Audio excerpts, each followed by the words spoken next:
드디어 정자자산이 끝났고요. 이제 배우게 될 것들은 주제가 좀 통일되는 것들이에요. 그래서 좀 공부하기가 수월하다고 할 수 있어요. 유동자산 테스트 19페이지에 적용해서 볼게요. 이거는 그 재고자산 한 개만 쭉 배우기 때문에 그 안에서 소제목을 나름대로 좀 잡아봤어요. 첫 번째 취득 원가라고 돼 있는데 그냥 취득이라고 하는 게 좀 더 적절할 것 같긴 한데 어차피 의미는 뭐 같습니다. 취득은 얻는 활동을 말하고 취득 원가는 그걸 할 때 들어가는 돈을 말하니까요. 그리고 앞으로 이제 원가라는 말을 좀 자주 보게 되실 텐데 일단 용어를 좀 쉽게 만들어 놓고 하겠습니다. 원가는 그냥 편하게 쓴 돈이라고 해석할게요. 쓴 돈, 내가 쓴 돈. 원가는 내가 쓴 돈입니다. 그래서 뭐 예를 들어보면은 원가가 쓴 돈이니까 그러니까 원가도 못 받고 팔아요 이런 거는 내가 쓴 돈보다 못 받고 팔아요. 그러니까 손해 본다는 소리죠. 미치고 팔아요 이런 소리예요. 그러니까 우리의 목표는 원가보다 더 많은 돈을 받는 거겠죠. 그래야 이익을 낼 수 있기 때문에 쓴 돈보다는 많이 받아야 됩니다. 그래서 첫 번째는 취득을 보겠습니다. 일단 말문제 몇 개 볼게요. 말문제에서 나오면 뭐 고를 수 있을 정도는 돼야 합니다. 좀 용어가 어렵긴 한데 쉽게 해석을 좀 해볼게요. 일단 01번 있죠. 19페이지에 1번 취득원가 01번입니다. 재고자산은 정상적인 영업 과정에서 판매를 위하여 보유하거나 생산 과정에 있는 자산. 일단 이거를 하나 쭉 표시해 볼게요. 정상적인 영업 과정에서 판매를 위하여 보유하거나 생산 과정에 있는 자산. 그러면 지금 판매가 키워드가 되겠죠. 팔려고 갖고 있는 겁니다. 그리고 두 번째 키워드는 생산 과정 정도가 될 것 같은데 그럼 우리가 가질 수 있는 재고자산을 일단 쭉 나열해 볼게요.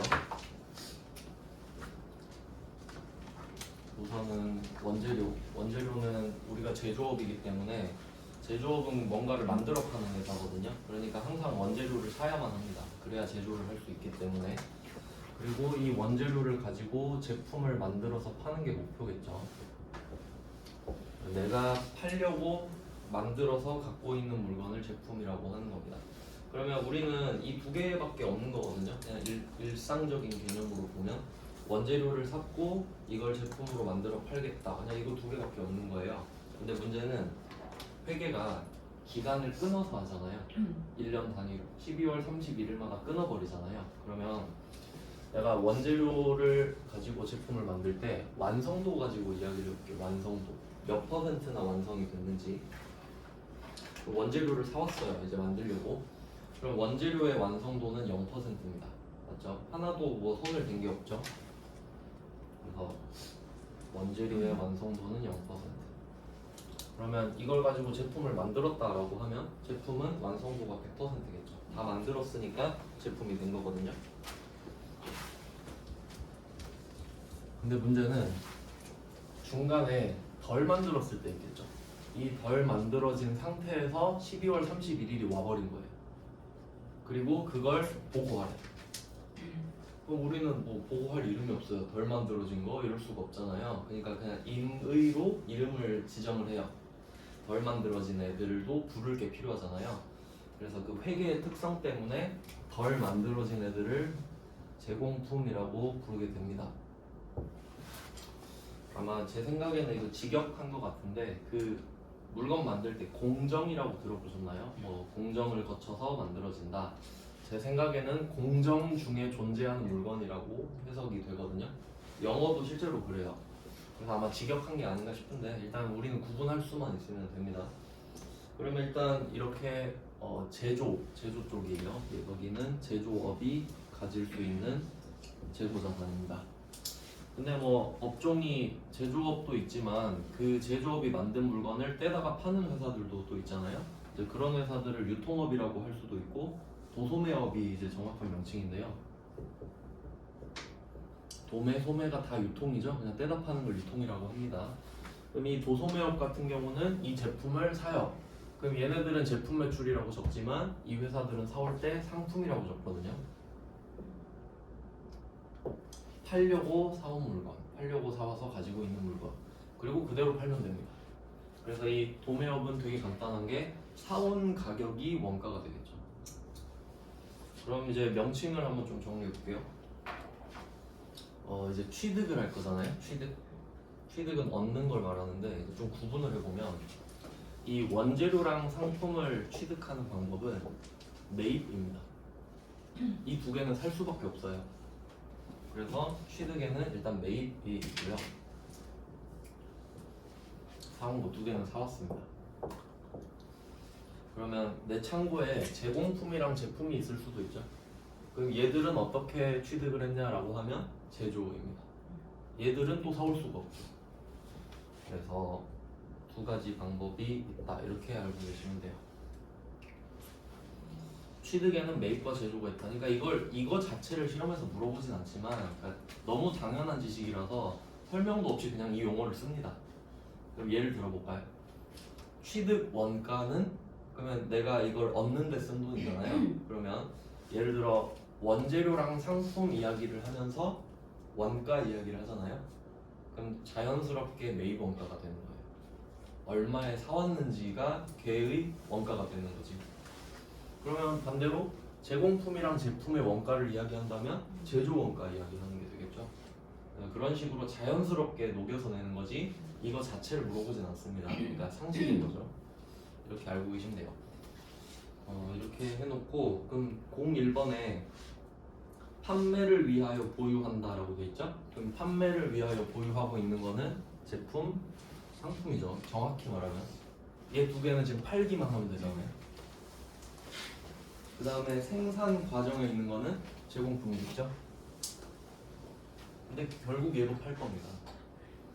그런 내용이고요. 그래서 첫 번째 표시한 거는 이렇게 돼 있고, 그리고 그 뒤에 밑 뒤에 있죠. 생산 서비스 제공 과정에 투입될 원재료, 소모품. 그냥 그대로 원재료 나왔죠. 원재료는 그냥 원재료입니다.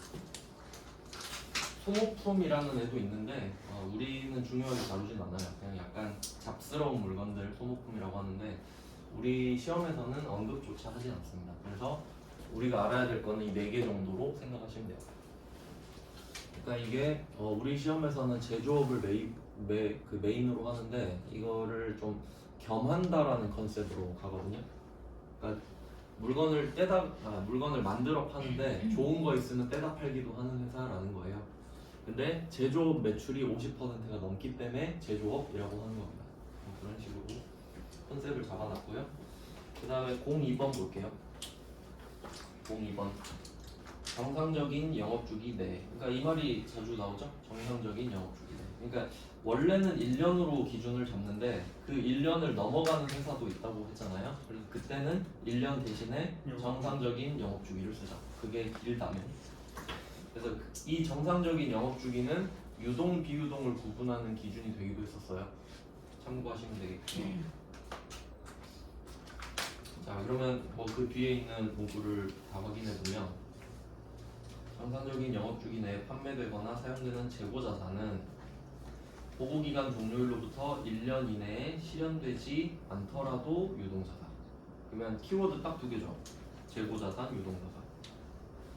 그럼 이 한 문장을 하나로 정리하면 재고자산은 무조건 유동자산이다 이렇게 해석하시면 되는 거예요. 1년 이내에 실현되지 않아도 1년 이내에 실현시키고 싶잖아요. 그러니까 유동자산으로 하겠다 이 소리예요. 네, 그 다음에 3번입니다. 03번. 재고자산의 매입 원가 이렇게 말을 하죠. 그럼 매입하면 원재료랑 상품을 말하나? 이 정도 생각하면 제일 좋고 몰라도 상관은 없습니다. 그럼 여기서 매입 원가를 찾아볼 건데 2개를 표시할게요. 첫 번째는 매입 금액입니다. 그러니까 이게 본체라고 생각하시면 돼요. 본체. 그러니까 상품 원재료의 본체. 그리고 그 뒤에 보시면은 매입 운임, 사용료 및 보험료 등 이건 안 중요해요. 이 문구는 그 뒤에가 진짜입니다. 취득 과정에서 정상적으로 발생한 부대원가 이걸 표시하셔야 돼요. 취득 과정에서 정상적으로 발생한 부대원가. 그러니까 딱 2개만 표시하는 거예요. 매입 금액, 취득 과정에서 정상적으로 발생한 부대원가. 그래서 이 2개를 더하면 매입 원가가 되는 거예요. 즉 상품 원재료 그 본체만 말하는 게 아니라 그거 사올 때 필요한 거 있죠. 그러니까 뭐 예를 들면 여러분 인터넷으로 물건 살 때 배송비 안 내면 물건을 가질 수가 없죠. 예. 그럼 그 배송비는 그 물건 값에 포함시킨다 이 말이에요. 당연한 원리 같죠? 왜냐면 그 돈 안 쓰면 내가 그 물건을 가질 수 없잖아요. 그래서 반드시 포함시킨다. 자, 그리고 이게 재고자산이라고 돼 있는데 재고자산뿐만 아니라 모든 자산이 이렇습니다. 근데 유일한 예외가 있거든요. 예외가 딱 하나 있어요. 근데 우리가 배웠어요. 단기매매증권입니다. 기억나시나요? 이름 들어본 기억은 나시죠? 네. 단기매매증권도 자산이잖아요. 남의 주식이나 채권을 산 거니까. 근데 그걸 살 때 수수료도 든다 그랬죠. 반드시 수수료가 들어요. 근데 그 수수료는 비용 처리였었죠. 그리고 심지어 900번 영업 외 비용으로 했었으니까 여기다가 같이 적어두시면 좋겠죠. 그러니까 03번이 재고자산뿐만 아니라 모든 자산에 대한 설명이거든요. 모든 자산에 대한 설명. 그러니까 재고자산도 당연히 맞는 말이죠. 근데 그 중에 유일한 예외가 있는데 단기매매증권의 취득수수료다. 걔는 900번 수수료 비용으로 처리를 했었다. 네, 이렇게 계속 좀 상기를 해주셔야 됩니다. 왜냐면 유일하잖아요. 유일하기 때문에 시험에 잘 내겠잖아요. 그래서 뭐 생각 안 나시면 앞에 한 번 더 쓱 보시면 더 좋겠고요. 그 다음에 04번으로 가서 이제 문제를 하나씩 보겠습니다.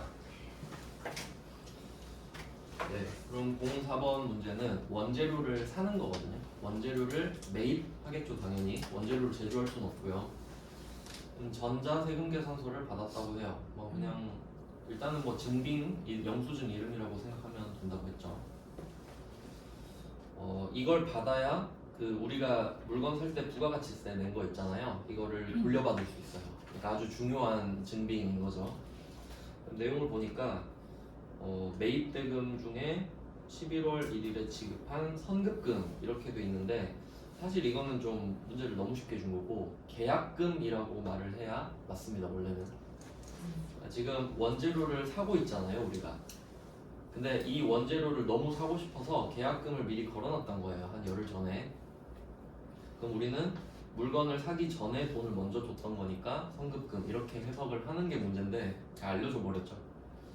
자, 그러면 밑에 답이 있으니까 그냥 확인해 보시면 일단 차변에 원재료 1,200만 원이 써 있잖아요. 이건 자산이죠. 이제 내가 이걸 얻었으니까. 그 다음에 원재료 밑에 보시면 부가세 대급금 120만 원 써 있죠. 자, 이게 매입세액이거든요. 세법상으로 말을 하면.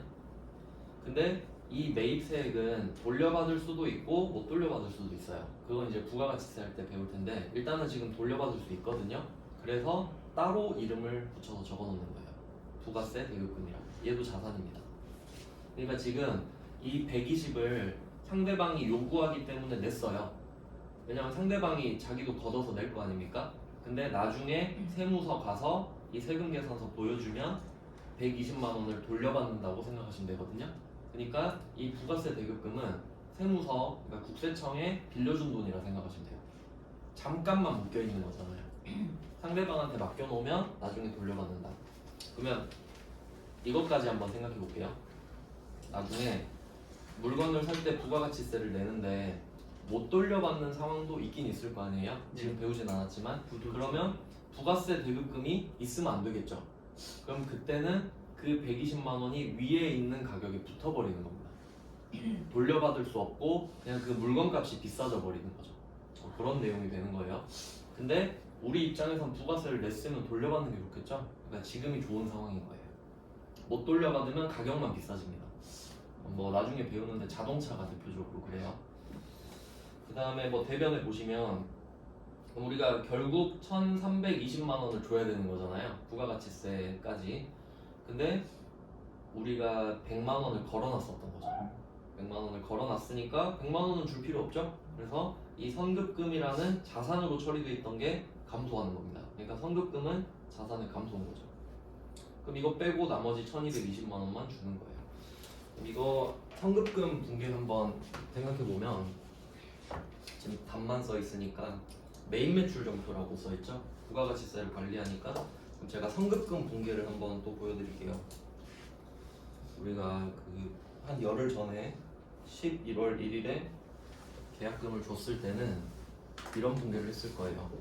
그러니까 뭘로 줬는지 모르지만 그냥 보통 예금으로 줬다고 할게요. 이것도 한번 생각을 해봅시다. 붕괴는 되게 간단한데요. 그러니까 이 전에 10일 전에 이 붕괴를 했었던 거죠. 자, 그럼 차이가 뭐 있는지 생각해 볼게요. 지금 진짜 거래는 04번 11월 10일에 발생했죠. 그래서 오늘 답이거든요, 이게. 근데 열흘 전에 이 붕괴를 했잖아요. 그럼 이건 일반전표에 적습니다. 왜 그런지 생각해 볼게요.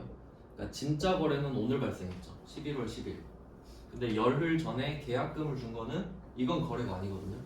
그러니까 그냥 거래 전에 있었던 일이기 때문에 일반전표로 그냥 적고 부가가치세가 없죠. 그렇기 때문에 일반전표로 적고, 그럼 중요한 거는 100만 원을 계약금을 맡겨놨잖아요. 그럼 이런 계약금을 걸어놓는 거래처가 한두 군데가 아니겠죠. 그래서 거래처를 꼭 써줘야 돼요. 일반전표는. 그래서 뭐 지금 이 문제로 치면 남서울이 되겠죠. 그래서 일반전표 같은 경우는 거래처를 반드시 신경 써 주셔야 되고, 근데 지금 이 04번 문제는 메인 매출 전표잖아요. 그래서 답에 보시면은 거래처 주 남서울 이렇게 써 있는 거 보이시죠? 그러니까 얘는 거래처 쓰는 칸이 따로 있기 때문에 위에다 적고 밑에는 안 적는 거예요. 위에 적으면 저절로 밑에 계정 과목은 다 이 거래처가 반영되거든요. 그래서 특성이 좀 다르다. 그래서 일반전표에서 계약금을 주는 이 붕괴랑 04번 붕괴랑 합쳐서 한 문제가 되는 거죠. 하나의 거래가 되는 겁니다. 네, 이렇게 보시면 되겠고, 이제 05번으로 가보면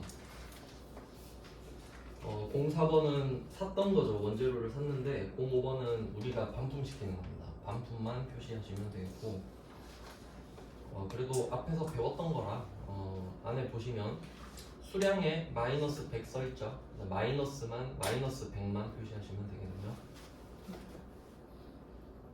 그래서 이제 앞에서 거의 배웠던 게 반복되기 때문에 막 시간이 좀 짧아질 거예요. 앞에서 했던 거 그냥 정반대죠. 우리가 팔았다가 반품 당한 적이 있었잖아요. 그럼 이번에는 샀다가 반품 시킨 겁니다. 그래서 다 마이너스가 붙은 거예요. 네, 그 다음에 06번으로 가볼게요. 06번은 수출용 제품 생산에 필요한 원재료다 이렇게 돼 있는데, 이건 지금은 그냥 좀 간단하게만 설명드리고 넘어갈게요. 부가가치세 때 제대로 배웠는데, 방금 04번, 05번 같은 경우는요, 국내에서 그냥 물건을 사다가 그냥 국내 내수용으로 지금 산 겁니다. 근데 06번은 수출용으로 돼 있죠. 그러니까 굳이 구분을 하자면 04번, 05번은 내수용입니다. 내수용. 06번은 수출용인 거고. 그다음 뭐 그림으로 좀 보여드리면,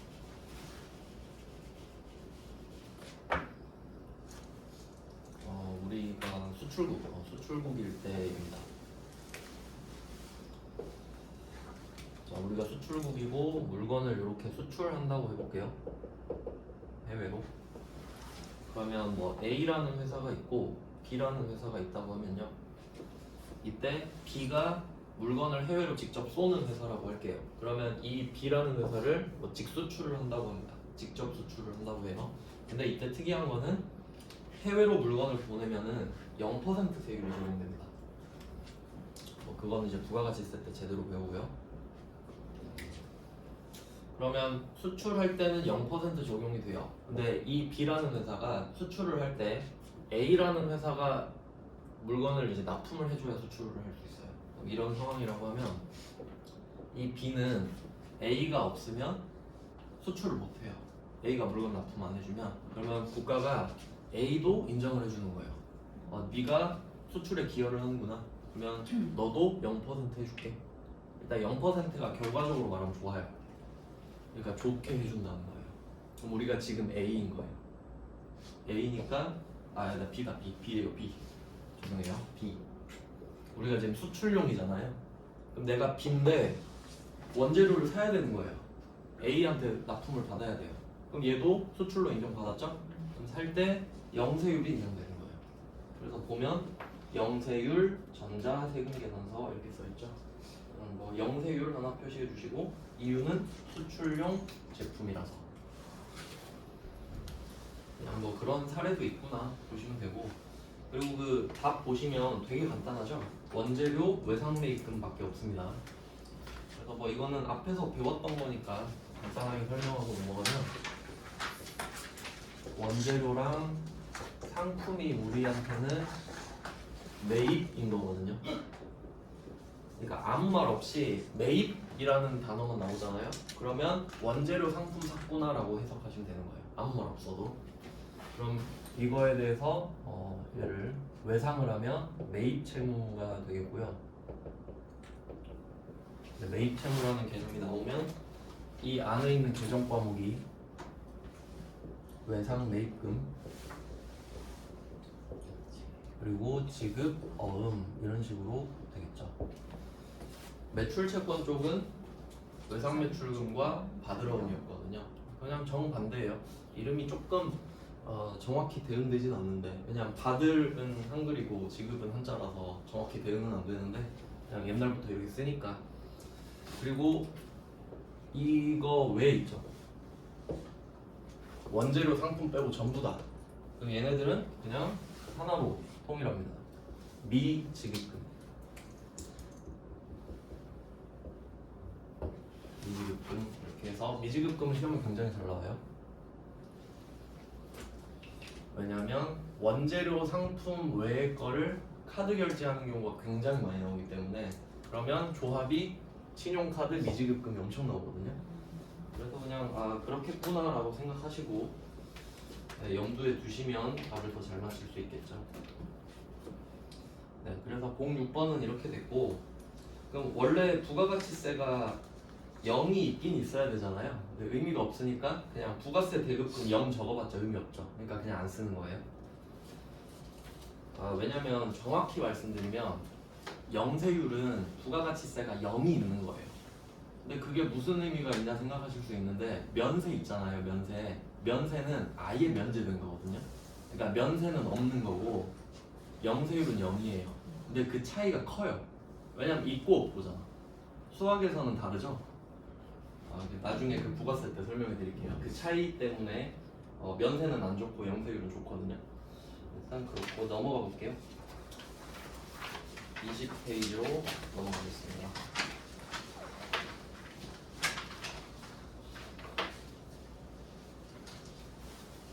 네, 방금은 그 수출용 재료를 A한테서 산 B의 이야기를 한 거고요. 자, 이번에는 아예 그냥 수입입니다. 수입.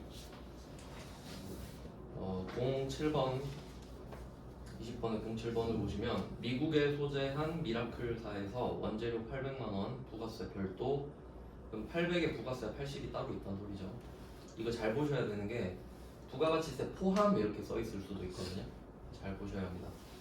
자, 이거 수입을 하면서 세관 나왔죠. 세관 수입. 이거 나온 김에 한번 연결해서 좀 설명드리면, 결국 이러다가 부가세 하게 생겼는데, 자, 우리가 수출국일 때는 그냥 이렇게 간단하게 그릴 수 있고요. 근데 우리가 수입국일 수도 있잖아요.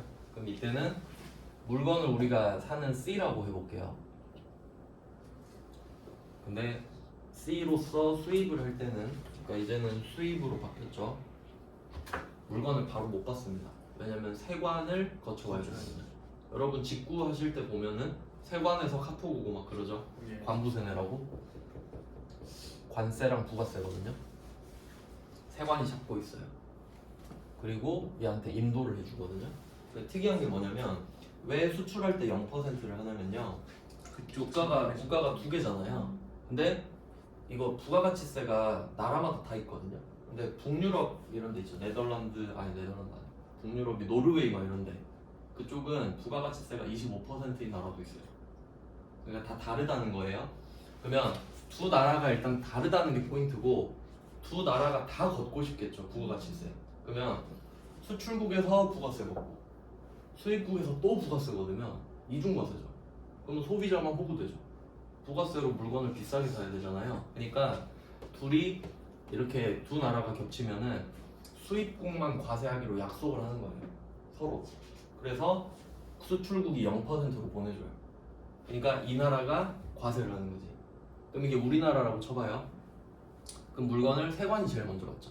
그럼 세관장이 국세청장 대신에 부가가치세를 걷어줘요. 왜냐면 지금 수입국은 부가세를 걷기로 했으니까 수출국은 0%로 넘겨줬죠. 그래서 세관이 10%를 달라 그래요. 그런 상황이에요.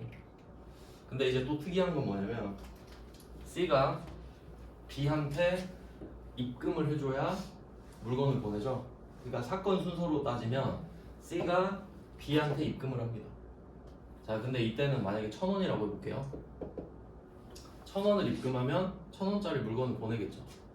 그럼 세관이 1,000원짜리 물건을 잡고 야 부가가치세 내. 너 국내에서 사면 원래 1,100원 내잖아. 100원 갖고 와 하니까 100원을 내는 겁니다. 그래서 여기서 포인트는 수입할 때는요 세관장한테 물건을 인도받을 때 부가가치세만 내요. 물건값은 안 내지. 물건값은 얘한테 줬잖아요. 그러니까 그게 또 특이해요.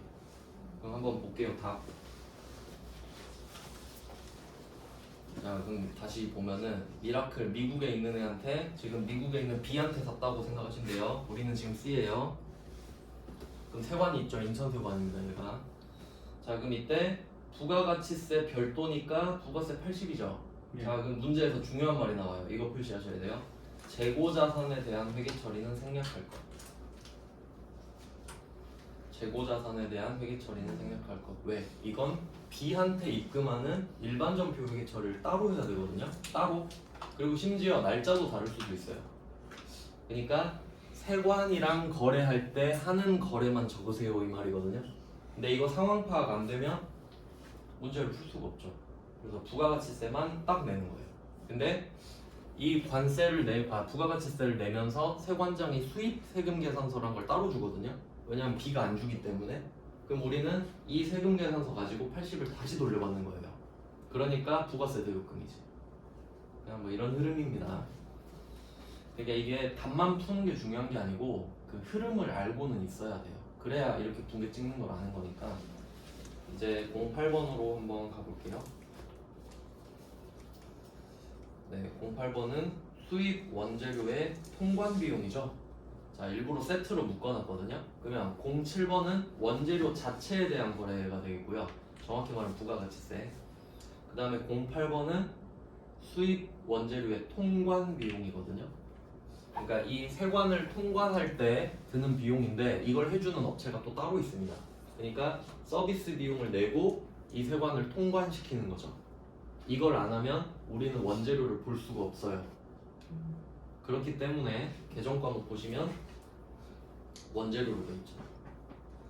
그래서 그 세금 계산서 왼쪽 밑에 보시면 정확한 품목은 통관 수수료랑 운송료라는 서비스를 산 거거든요 지금. 근데 답을 보시면 원재료라고 써있죠. 왜냐면 아까 보셨듯이 기억나세요? 한번 잠깐 갔다 올까요? 19페이지에 19페이지에 03번 다시 한번 볼게요. 03번 19페이지 03번 재고자산의 매입 원가는 매입 금액이 아까 그 800만 원일 겁니다. 원재료가. 여기에 매입 운임, 화용료 및 보험료 등 취득 과정에서 정상적으로 발생한 부대 원가 나왔죠. 네. 이게 통관 수수료랑 운송료잖아요. 그러니까 이렇게 매칭을 해서 보셔야 된다는 거예요. 혹시 다음에 볼 때 모를 것 같으면 08번에 03번 이렇게 같이 적어주시면 복습할 때 보시면 되겠죠. 그래서 그 앞에 명칭이 제가 안 중요하다고 했던 게 막 매입, 운임, 화용료, 보험료 이걸 외우는 게 아니에요. 그럼 다 외우셔야 돼요. 근데 그냥 딱 느낌 봤을 때 아, 이 돈 안 쓰면 내가 이 물건 못 보겠구나 하는 것들 있죠. 그럼 그거 다 더하는 거예요. 그냥 다 더하시면 됩니다. 그래서 뭐 원재료가 메인인데 미착품이라는 애도 있죠. 미착품은 왜 이걸 쓰냐면 도착하지 않은 물건이거든요. 그러니까 이제 곧 배우게 되는데, 그러니까 그 우리가 재고자산 금액을 파악할 때 창고에 가서 세볼 거 아니에요. 그러면 원재료를 파악할 때 예를 들어 볼게요. 내가 창고에 갔어. 창고에 갔는데 원재료가 100개 있다고 합시다. 근데 이 원재료를 한 개에 뭐 10,000원에 사왔어요.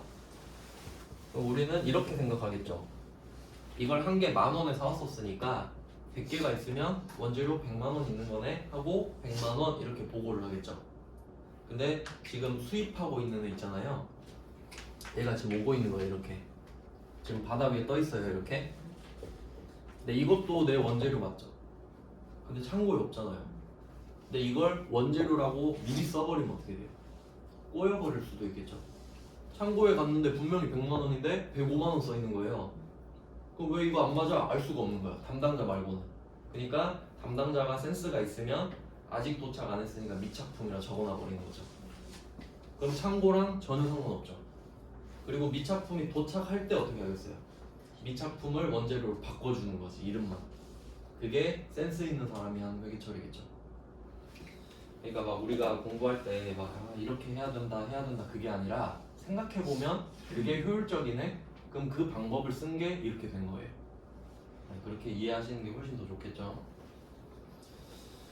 네, 그래서 08번은 07번의 그 세트 부대 비용, 아까 나왔던 취득 부대 비용이라고 하거든요. 그렇게 세트로 보시면 되겠고요. 참고로 또 말씀드리면 그 07번에 부가세 대급금 써 있잖아요. 네, 자동차 사면 부가세 못 돌려받는다고 일단 말씀드렸는데 뭐 상황이 많긴 하지만 자동차 샀을 때 부가세 못 돌려받는 경우가 있거든요. 근데 우리가 그 뭐 우리 사장님 타려고 뭐 BMW 7 시리즈 수입했다 이럴 수도 있잖아요. 직수입으로. 그러면 부가세 못 돌려받거든요. 그럼 이 부가세 80은 자동차 이렇게 써요. 부가세를 못 돌려받으니까 이 부가세는 차값을 붙여버리는 거예요. 그러니까 차만 비싸게 산 꼴이 되지. 굉장히 중요한 겁니다 이게. 그러니까 돌려받을 수 있을 때만 부가세 대급금을 쓰는 거예요. 못 돌려받으면 물건값에 더해버리는 겁니다. 이름이 없어져요. 왜냐면 그 부가가치세도 취득 부대비용이 돼버리잖아요. 그러니까 이게 매입에선 되게 중요한 겁니다. 근데 반대로 매출 쪽은 무조건 부가세를 내야 되기 때문에 매출은 무조건 부가세 예수금이에요. 근데 매입은 상황에 따라 달라질 수 있습니다. 뭐 그렇게 되겠고요. 그 다음에 09번 보시면 이건 가짜 문제입니다. 그래서 일부러 같이 넣어놨는데 08번이 진짜 문제고요. 09번이 가짜 문제입니다. 이유는 아시겠나요? 08번엔 부가세가 있잖아요. 09번엔 부가세가 없죠.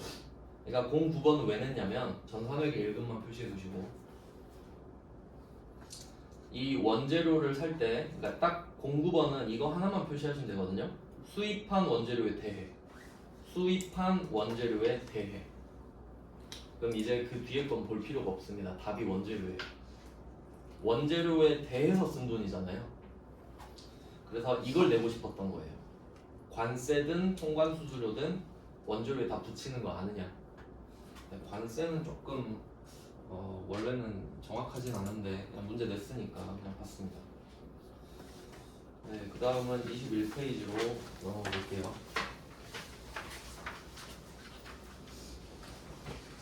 21페이지 10번도 뭐 같은 맥락입니다. 원래 얘가 20페이지에 같이 있어야 되는데 칸이 좁아서 밀린 것 같아요. 한번 보면은 10번 문제는 이번에도 수입이죠. 원재료를 수입하면서 또 세관장 나왔고요. 자, 여기서는 통관수수료 15만원, 관세 50만원 이렇게 나왔습니다. 그리고 세금계산서를 보니까 원재료 값이 500, 부가세가 50이죠. 그러면 수입할 때는 원재료 본체 있죠. 공급가액은 회계 처리 안 하는 거예요. 아까 보셨죠? 왜냐면 이거는 주는 사람이 따로 있기 때문에. 그래서 이제 분계 내려와 보면 세액 50만 원만 부가세 대급금으로 쓰고 관세 50이랑 통관수수료 15만 원을 미착품으로 냈죠. 이 문제는 정확하게 미착품을 쓰라고 했기 때문에 미착품만 답이고요. 아까는 미착품 원재료 둘 다 답이 됐었죠. 그러니까 이 10번 문제는 그냥 앞에 있는 8번, 9번 문제를 7번, 8번 문제를 합쳐놓은 겁니다. 그러니까 이렇게 해도 낼 수도 있구나라고 보시면 돼요. 그 다음에 11번으로 내려갈게요. 뭐 수입하는 것들을 봤고요. 이제 다시 국내 거래네요. 11번 문제 보시면 원재료를 구입하면서 발생한 이것만 표시해 두시면 되겠고요. 원재료를 구입하면서 발생한 이제 좀 눈치채시겠나요? 답은 원재료예요. 원재료를 구입하면서 발생했기 때문이죠. 뭐 운반비 이런 건 중요한 건 아니고 그래서 뭐 밑에 메인 매출점표 보시면 분명히 우리가 구매한 거는 운반비라는 서비스인데 답이 원재료잖아요. 부가세는 당연히 돌려받을 수 있고요. 세금 계산서 받았으니까 현금용 수준인데 뭐 되는 경우라고 보시면 되고요. 그 다음에 12번 이건 또 이제 가짜 문제죠. 그러니까 11번은 진짜 문제, 부가가치세가 포함되어 있는 문제고 12번은 부가세가 없죠. 똑같은 매입 운임인데 참고용으로 넣어놨습니다. 그 다음에 13번 같은 경우는 제품을 임가공을 의뢰해서 제품을 납품받았다 이렇게 돼 있죠. 그러니까 이게 흔히 말하는 아마 들어보셨을 것 같은데 OEM이라고 들어보셨나요? OEM 생산. 그게 뭐냐면 예를 들면 이런 거예요. 우리 회사 브랜드가 있잖아요. 예를 들면 유니클로라는 회사가 있어요. 근데 브랜드는 내가 갖고 있는데 지금 설비가 부족한 거예요. 그러면 어디 공장에다가 주문을 넣어요. 너네가 내가 디자인한 거 이대로 봉제해가지고 유니클로 택만 달아서 나한테 보내. 이게 OEM이에요. 이런 경우 되게 많죠. 택달이라고 흔히 하는데 유니클로도 옛날에 욕 한번 먹었었는데 그럼 뭐 그런 거 하는 겁니다. 그럼 이때는 우리가 돈만 주면 되죠. 돈만 주면 제품이 오는 거죠. 그렇기 때문에 뭐 원재료를 산다, 상품을 산다 이런 게 아니라 비용이 들어가는 거예요. 외주 가공비 해서. 그리고 제조라고 써있죠. 당연히 500번 비용이겠죠. 제조 원가에 포함되는 겁니다. 뭐 이런 경우가 있다. 그래서 지금 살 수 있는 건 다 해봤어요. 원재료 했고, 근데 상품이 없긴 한데 원재료랑 상품은 맥락이 같으니까요. 그 다음은 매출 운반비 이렇게 돼 있는데 이것만 보고 이유는 이제 다음 시간에 설명드릴게요. 일단 매출 운반비 두 개 보고 오시겠습니다. 그러면 위에 있는 11번이 매입 운반비죠. 매입 운반비. 그러니까 이 11번이랑 밑에 있는 매출 운반비를 비교 표시하시면 되거든요. 11번의 매입 운반비는 원재료로 규정 과목이 되어 있습니다.